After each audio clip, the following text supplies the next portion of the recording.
production agricole, y compris la culture des terres, l'élevage d'animaux, la production de produits végétaux et animaux, ainsi que la transformation de ces produits. L'exploitation forestière, y compris la production de bois et d'autres produits forestiers. La pêche et l'aquaculture, y compris la capture et l'élevage de poissons, de crustacés et d'autres organismes aquatiques. L'exploitation des marais salants, qui consiste à récolter le sel à partir de l'eau de mer dans des zones spécifiques. La production et la commercialisation d'énergie renouvelable à partir de sources agricoles, telles que la production de biogaz, d'électricité et de chaleur par la méthanisation de matières provenant d'exploitations agricoles. Il est important de noter que cette liste n'est pas exhaustive et que d'autres activités peuvent également être considérées comme relevant du domaine agricole en fonction des dispositions législatives et réglementaires spécifiques. Section 2. Les conditions relatives aux difficultés de l'entreprise. Les conditions relatives aux difficultés de l'entreprise pour l'ouverture de la procédure de conciliation sont les suivantes. 1. Difficultés juridiques, économiques ou financières avérées ou prévisibles. Le débiteur doit éprouver une difficulté juridique, économique ou financière avérée ou prévisible. Cela peut inclure des problèmes tels que des litiges juridiques, une baisse de la demande pour les produits ou services de l'entreprise, des difficultés de trésorerie, une augmentation de l'endettement, etc. 2. Non-état de cessation des paiements depuis plus de 45 jours. Le débiteur ne doit pas se trouver en état de cessation des paiements depuis plus de 45 jours. L'état de cessation des paiements correspond à l'impossibilité de faire face à son passif exigible au moyen de son actif disponible. Il est important de noter que ces conditions sont appréciées au jour de l'ouverture de la procédure de conciliation. Section 3. Les conditions relatives à la demande d'ouverture de la procédure. Les conditions relatives à la demande d'ouverture de la procédure de conciliation sont les suivantes. 1. Requête du débiteur. La procédure de conciliation est ouverte sur demande du débiteur. Le débiteur doit adresser une requête au président du tribunal compétent, exposant sa situation économique, financière et les besoins de financement auxquels il doit faire face. 2. Respect du délai de carence. Le débiteur ne peut pas demander l'ouverture d'une procédure de conciliation s'il a déjà bénéficié d'une procédure de conciliation dans les 3 mois précédents. Il doit respecter un délai de carence avant de pouvoir faire une nouvelle demande. La forme de la demande est une requête adressée au président du tribunal de commerce pour les entreprises exerçant une activité commerciale ou artisanale, ou au président du tribunal judiciaire dans les autres cas. La demande doit contenir les éléments nécessaires pour établir la situation financière du débiteur et ses besoins de financement. Article L. 611-6 du Code de commerce. Chapitre 2. La décision d'ouverture DE, la procédure de conciliation, le T, la nomination DU conciliateur. La décision prise par le président du tribunal dans le cadre de l'ouverture de la procédure de conciliation comprend les éléments suivants. 1. Ouverture de la procédure de conciliation. Le président du tribunal décide d'ouvrir la procédure de conciliation suite à la demande du débiteur. Cette décision permet de mettre en place un cadre juridique spécifique pour la résolution des difficultés de l'entreprise. 2. Nomination du conciliateur. Le président du tribunal nomme un conciliateur chargé d'assister le débiteur dans la recherche d'une solution amiable avec ses créanciers. Le conciliateur est une personne neutre et indépendante qui facilite les échanges entre le débiteur et ses créanciers. Il est important de noter que la décision d'ouverture de la procédure de conciliation ne signifie pas automatiquement la cessation des paiements du débiteur. Elle vise plutôt à prévenir une éventuelle cessation des paiements en permettant la mise en place de mesures de conciliation. Section 1. La décision prise par le président du tribunal. Section 2. La nomination du conciliateur. L'étendue de la décision prise par le président du tribunal dans le cadre de la décision d'ouverture de la procédure de conciliation et la nomination du conciliateur comprend les éléments suivants. 1. Ouverture de la procédure de conciliation. Le président du tribunal décide d'ouvrir la procédure de conciliation suite à la demande du débiteur. Cette décision permet de mettre en place un cadre juridique spécifique pour la résolution des difficultés de l'entreprise. 2. Recevabilité de la demande. Le président du tribunal examine la recevabilité de la demande d'ouverture de la procédure de conciliation. Il vérifie si le débiteur remplit les conditions requises pour bénéficier de cette procédure, telles que l'activité ou le statut du débiteur. 3. Existence de difficultés avérées ou prévisibles. Le président du tribunal évalue si le débiteur éprouve des difficultés juridiques, économiques ou financières avérées ou prévisibles. Il doit être convaincu que l'ouverture de la procédure de conciliation est justifiée pour aider le débiteur à résoudre ces difficultés. 4. Nomination du conciliateur. Le président du tribunal nomme un conciliateur chargé d'assister le débiteur dans la recherche d'une solution amiable avec ses créanciers. Il peut prendre en compte les propositions du débiteur concernant le choix du conciliateur, mais il a également le pouvoir de nommer un conciliateur de son choix. Il est important de souligner que la décision d'ouverture de la procédure de conciliation relève de l'appréciation du président du tribunal, qui dispose d'une certaine marge de manœuvre dans l'exercice de son pouvoir discrétionnaire. Article L. 611-6 du Code de commerce. Sous-titre 2. Le déroulement la procédure de conciliation. Chapitre 1. La protection des bénéficiaires pendant la recherche l'accord. Les mesures de protection de l'article L611-16 et L611-7 du Code de commerce concernent la protection du bénéficiaire de la procédure de conciliation pendant la recherche de l'accord. L'article L611-16 dispose que toute clause contractuelle qui modifie les conditions en diminuant les droits ou en aggravant les obligations du débiteur du seul fait de l'ouverture d'une conciliation, ou d'une demande à cette fin, est réputée non écrite. Cette disposition vise à empêcher les créanciers de profiter de la situation de difficulté financière du débiteur, pour modifier unilatéralement les termes du contrat et lui imposer des conditions défavorables. L'article L611-7 confère au conciliateur le droit d'obtenir tout renseignement utile pour l'accomplissement de sa mission, que ce soit auprès du débiteur, d'un expert, du commissaire aux comptes, des représentants du personnel, etc. De plus, le président du tribunal est tenu de lui communiquer les informations dont il dispose. Cette disposition vise à garantir que le conciliateur dispose de toutes les informations nécessaires pour mener à bien sa mission de recherche d'un accord amiable. Ces mesures de protection visent à assurer l'équilibre des relations contractuelles pendant la procédure de conciliation et à prévenir toute exploitation abusive de la situation de fragilité du débiteur par ses créanciers. Article L611-16 et L611-7 du Code de commerce. Les changements apportés au délai de grâce de l'article L611-7 du Code de commerce ont été introduits par l'ordonnance du 15 septembre 2021. Avant cette ordonnance, l'article L611-7 permettait au débiteur de demander au juge qui a ouvert la conciliation de faire application de l'article 1343-5 du Code civil, qui prévoit la possibilité d'accorder des délais de grâce dans la limite de 2 ans à un débiteur. Cela pouvait être demandé avant toute mise en demeure ou poursuite d'un créancier qui n'a pas accepté la demande du conciliateur de suspendre l'exigibilité de la créance pendant la durée de la procédure. Avec l'ordonnance du 15 septembre 2021, les délais de grâce peuvent toujours être demandés par le débiteur, mais il y a une nouveauté. Le débiteur peut désormais demander un délai de grâce à un créancier qui n'a pas accepté la demande du conciliateur de suspendre l'exigibilité de la créance, même après avoir reçu une mise en demeure de ce créancier. Dans ce cas, le juge peut reporter ou échelonner le règlement des créances échues dans la limite de la durée de la mission du conciliateur. Ces changements visent à renforcer la protection du débiteur en lui permettant de demander des délais de grâce même après avoir reçu une mise en demeure d'un créancier, et en donnant au juge la possibilité de reporter ou échelonner le règlement des créances échues. Ordonnance numéro 2021-1162 du 15 septembre 2021 portant réforme du droit des entreprises en difficulté. Chapitre 2.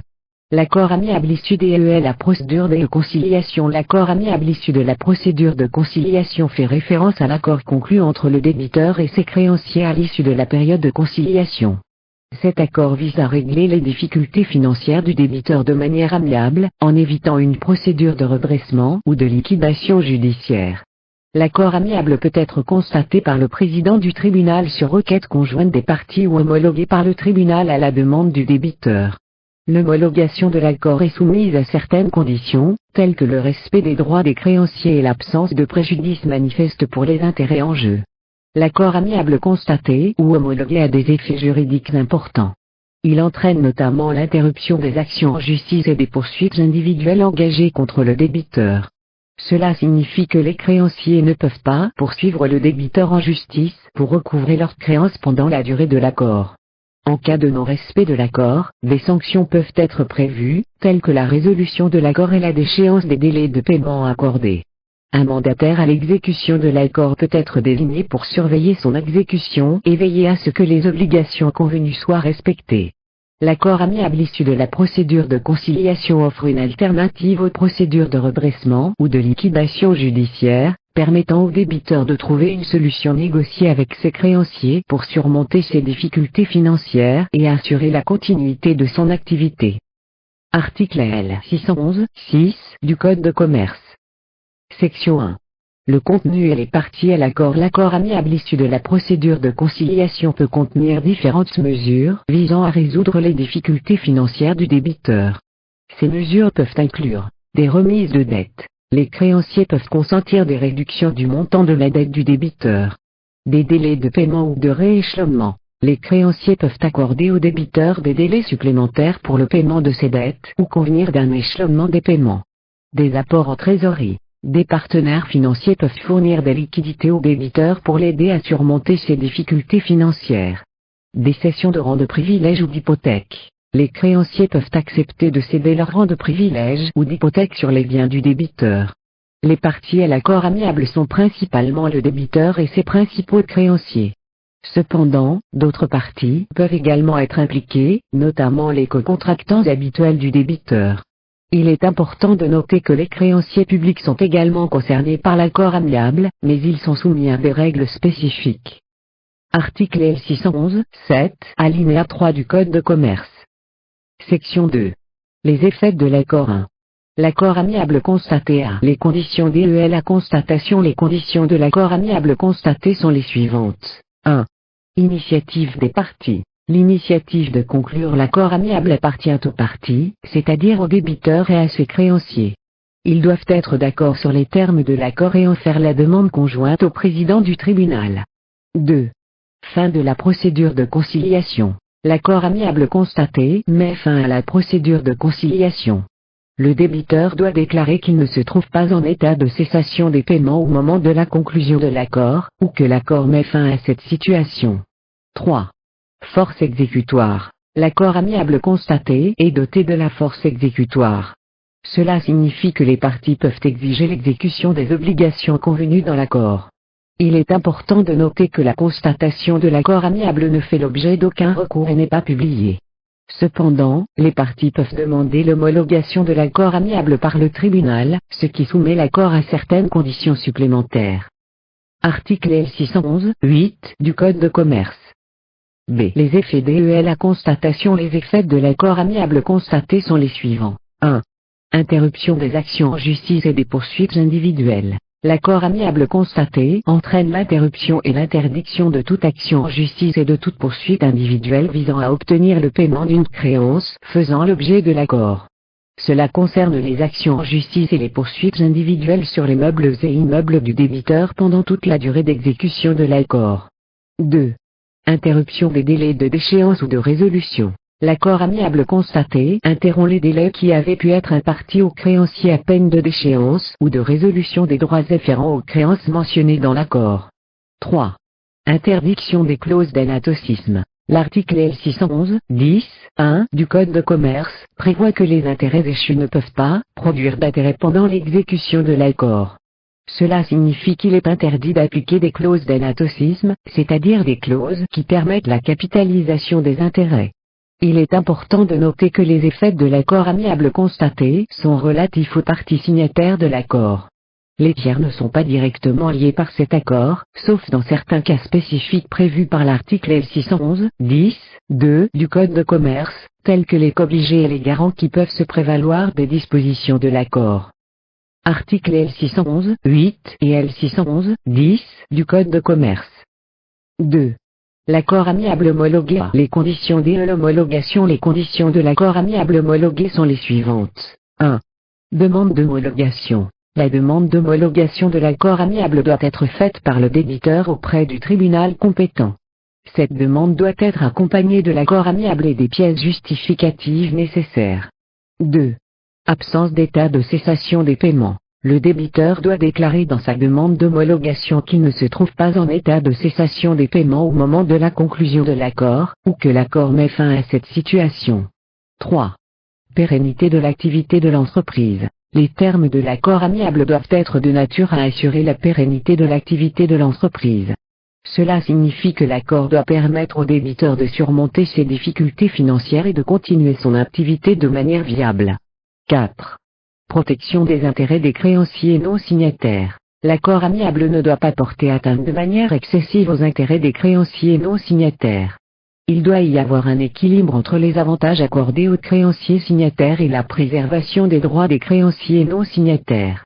Une fois que ces conditions sont remplies, le tribunal peut procéder à l'homologation de l'accord amiable. L'homologation est soumise à l'examen du tribunal, qui peut convoquer les parties concernées et prendre en compte leurs observations avant de rendre sa décision. Article L611-8 du Code de commerce. B. Les effets de l'homologation. Les effets de l'accord amiable homologué sont les suivants. 1. Force exécutoire. L'accord amiable homologué bénéficie de la force exécutoire.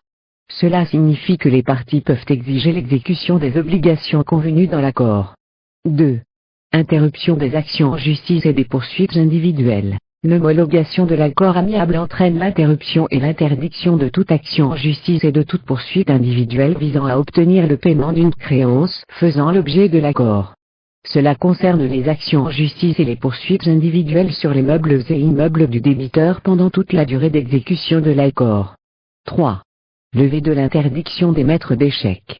Si une interdiction d'émettre des chèques avait été prononcée contre le débiteur avant l'ouverture de la conciliation, l'homologation de l'accord amiable entraîne la levée de cette interdiction. 4. Privilège de conciliation. L'homologation de l'accord amiable permet l'application du privilège de conciliation. Ce privilège accorde certains créanciers, ceux qui ont fourni un nouvel apport en trésorerie ou un nouveau bien-service dans le cadre de la conciliation, un droit de paiement prioritaire par rapport aux autres créanciers en cas d'ouverture ultérieure d'une procédure de sauvegarde, de liquidation ou de redressement. Il est important de noter que l'homologation de l'accord amiable est soumise à certaines conditions et procédures, telles que la demande d'homologation auprès du tribunal compétent et l'audition des parties concernées. De plus, en cas d'inexécution de l'accord amiable homologué, des sanctions telles que la résolution et la déchéance de tout délai de paiement accordé peuvent être appliquées. Articles L611-11 et L611-10-2 comme. Section 3. Sanctions de l'inexécution de l'accord amiable. Les sanctions de l'inexécution de l'accord amiable sont les suivantes. 1. Résolution. En cas d'inexécution de l'accord amiable, la sanction principale est la résolution de l'accord. Cela signifie que l'accord est annulé et les parties reviennent à leur situation antérieure. La résolution peut être prononcée par le président du tribunal compétent pour les accords constatés, ou par le tribunal qui a homologué l'accord pour les accords homologués. 2. Déchéance de tout délai de paiement accordé. Si l'accord amiable prévoyait des délais de paiement pour certaines créances, l'inexécution de l'accord entraîne la déchéance de ces délais. Les créanciers peuvent alors exiger le paiement immédiat de leurs créances. Il est important de noter que, pour éviter la résolution de l'accord, le législateur a prévu la possibilité de désigner un mandataire à l'exécution de l'accord. Ce mandataire est chargé de signaler au président du tribunal ou au tribunal qui a homologué l'accord toute difficulté qui empêche l'exécution de l'accord ou l'accomplissement de sa mission. Article L611-10-3 du Code de commerce. Deuxième partie. La sauvegarde. La sauvegarde est une procédure collective préventive destinée à permettre la réorganisation et la continuité de l'activité d'une entreprise en difficulté financière. Elle vise à éviter une cessation des paiements et à préserver les intérêts des créanciers. La sauvegarde est régie par les articles L620-1 et suivants du Code de commerce en France. Elle peut être ouverte à la demande du débiteur lui-même, lorsqu'il est en état de cessation des paiements imminents, ou à la demande d'un créancier. L'ouverture de la procédure de sauvegarde entraîne la désignation d'un administrateur judiciaire chargé de surveiller ou d'assister le débiteur dans sa gestion de l'entreprise. L'administrateur peut également aider le débiteur à élaborer un plan de sauvegarde visant à redresser sa situation financière. L'objectif de la sauvegarde est de permettre au débiteur de négocier avec ses créanciers et de parvenir à un accord amiable ou à un plan de sauvegarde homologué par le tribunal. L'accord amiable ou le plan de sauvegarde doit assurer la pérennité de l'activité de l'entreprise et le paiement des créanciers. La procédure de sauvegarde offre également des mesures de protection pour le débiteur, telles que l'interruption des actions en justice et des poursuites individuelles, ainsi que la levée de certaines interdictions, comme l'interdiction d'émettre des chèques. La sauvegarde vise à préserver l'entreprise en difficulté et à lui donner une chance de se redresser, tout en préservant les intérêts des créanciers. Elle constitue une alternative à la liquidation judiciaire, qui entraîne la cessation définitive de l'activité de l'entreprise. Article L620-1 et suivant du Code de commerce. Titre 1. L'ouverture d'IE et la procédure. Sous-titre 1. Les conditions d'ouverture. Chapitre 1. Les conditions relatives à la personne des débiteurs. Les conditions d'ouverture de la procédure de sauvegarde sont les suivantes. 1. Difficultés financières. Le débiteur doit éprouver des difficultés financières qui compromettent son activité économique. Ces difficultés peuvent être liées à une baisse de chiffre d'affaires, à des pertes récurrentes, à une insuffisance de trésorerie, etc. 2. Imminence de la cessation des paiements. Le débiteur doit être en état de cessation des paiements imminents, difficulté qu'il n'est pas en mesure de surmonter, c'est-à-dire qu'il est dans l'incapacité de faire face à ses dettes exigibles avec son actif disponible. La cessation des paiements peut être constatée par le débiteur lui-même ou par un créancier. 3.